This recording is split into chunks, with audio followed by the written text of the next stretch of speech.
Bon, aujourd'hui, on se plonge dans une question, je crois qu'elle angoisse à peu près tout le monde dans les cryptos. Ah oui, la fameuse question. La fameuse question. Comment on fait pour vendre au bon moment? On a tous cette image en tête, tu sais, le cours qui s'envole, on hésite, et puis, paf, tout s'effondre. Et on se retrouve à n'avoir rien vendu. Exactement. Ou pire, on a vendu en pleine panique, tout en bas. Tout à fait. Alors, pour y voir un peu plus clair, on a mis la main sur une source très intéressante. C'est un guide pratique, super concret, qui se concentre sur une des plus grosses plateformes, Binance. Hmm, L'idée, c'est pas de philosopher sur la volatilité, mais de regarder ce qu'on peut faire, nous, avec les outils qu'on a sous la main. du concret. Voilà. Notre mission, si on l'accepte, c'est de décortiquer les stratégies de ce guide pour passer d'une vente guidée par l'émotion à une vente vraiment planifiée. Et pour ça, tout tourne autour de deux outils. Au nom un peu barbare, souvent. Oui, un peu barbare souvent. L'ordre à court limité, donc le limit order, et l'ordre stop limit, le stop limit order. On va voir ce qui se cache vraiment derrière tout ça. Et c'est une bonne chose parce que le message de fond de ce guide, il est assez simple en fait. C'est arrêter de subir. Ah, ça me plaît ça. Le but du jeu, c'est vraiment de reprendre les commandes. Le guide ne promet pas de boule de cristal, soyons clairs, Non, bien sûr. mais il donne des mécanismes très précis pour exécuter un plan.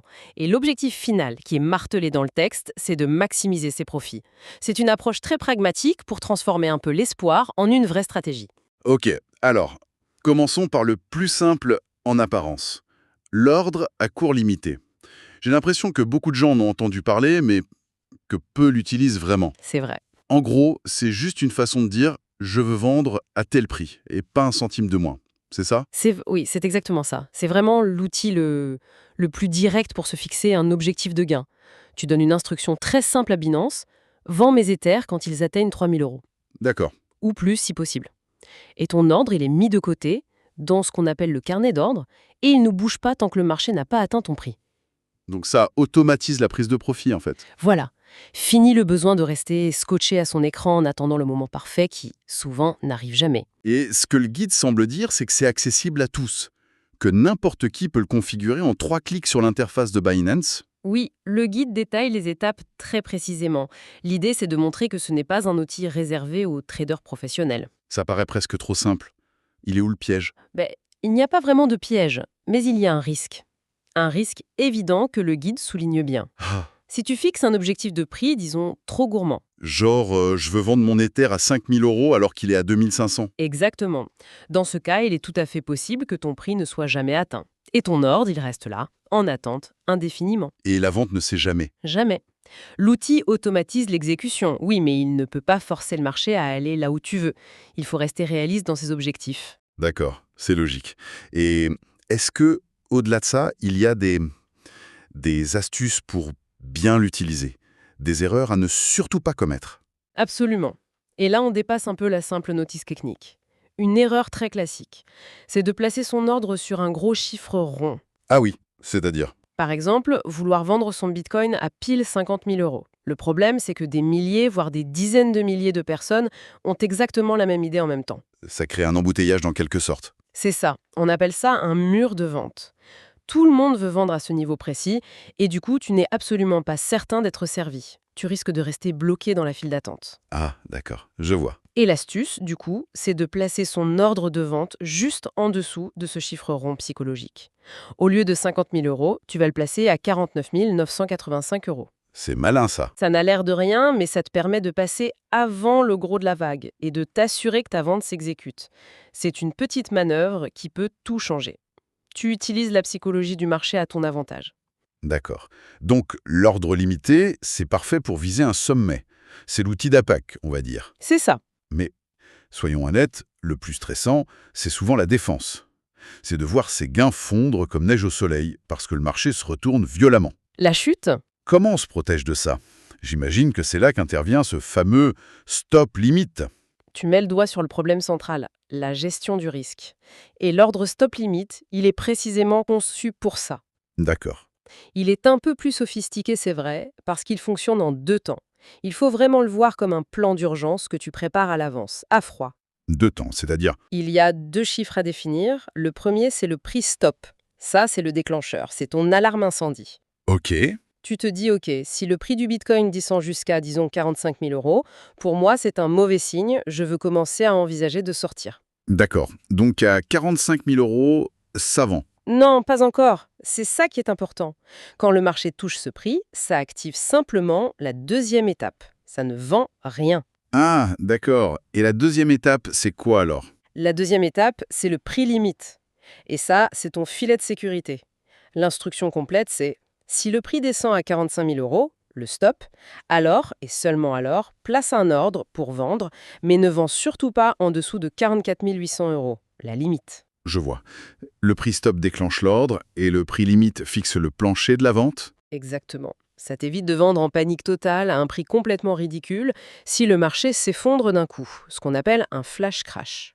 Attends, si je comprends bien, l'image qui me vient, c'est un peu comme programmer une alarme. Le prix stop, c'est l'heure à laquelle l'alarme doit sonner, Oui, c'est ça, le déclencheur. et une fois qu'elle sonne, hop, ça réveille un petit robot qui a une instruction très claire, le prix limite, qui lui dit «Ok, vends, mais attention, pas à n'importe quel prix, j'ai une dignité, pas en dessous de ce seuil». C'est un peu ça l'idée. C'est une excellente image, c'est exactement ça. Mais pour la pousser un peu plus loin et comprendre le risque que le guide souligne. Hmm, Imagine que ton robot, une fois réveillé, soit un peu lent.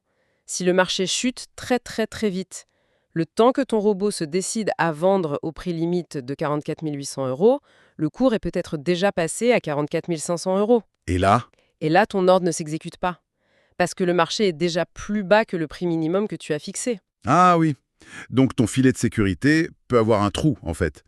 Tu pensais être protégé, mais si la chute est trop brutale, tu restes avec tes jetons sur les bras. C'est le principal risque de cet outil, oui.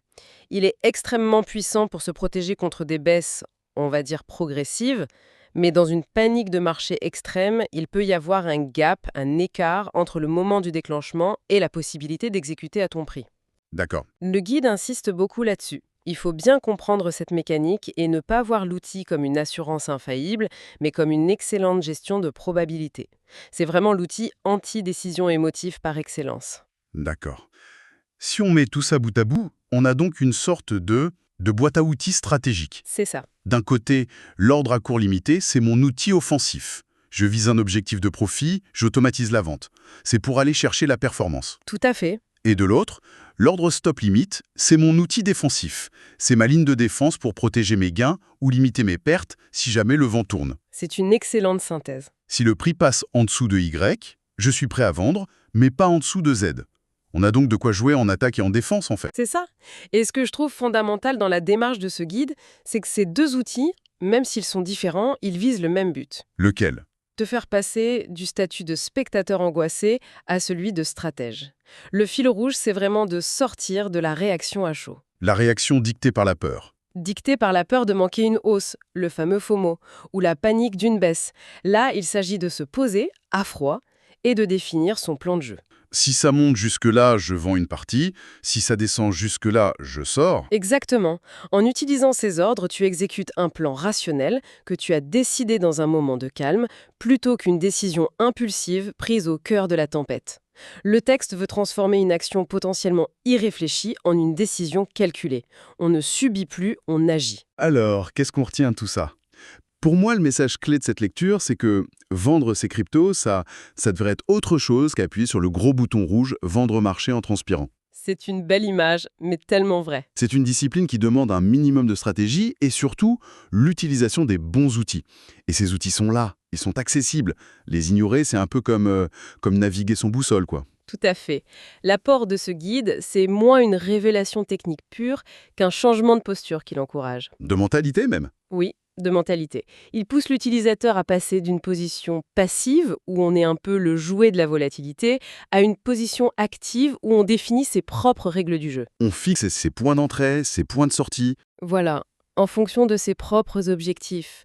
C'est la différence entre être un bouchon de liège qui flotte sur l'océan et être le capitaine qui tient la barre de son navire. J'aime bien cette métaphore. Et ça m'amène à une dernière pensée, une question qui va un peu plus loin que ce que le guide nous a montré. Je t'écoute. Ce document, il explique brillamment le comment. Comment, techniquement, utiliser ces ordres pour vendre à un prix précis. Oui. Mais ça soulève une question encore plus essentielle qui vient bien avant la technique. Comment est-ce qu'on décide du bon prix à viser? Ah. Quelle analyse personnelle, quelle stratégie, quelle conviction doit nous amener à fixer ce fameux prix stop ou ce prix limite? Le guide nous a donné les clés de la voiture, mais il ne nous dit pas où aller. Et c'est peut-être ça la question la plus importante que chaque personne doit se poser avant même de cliquer.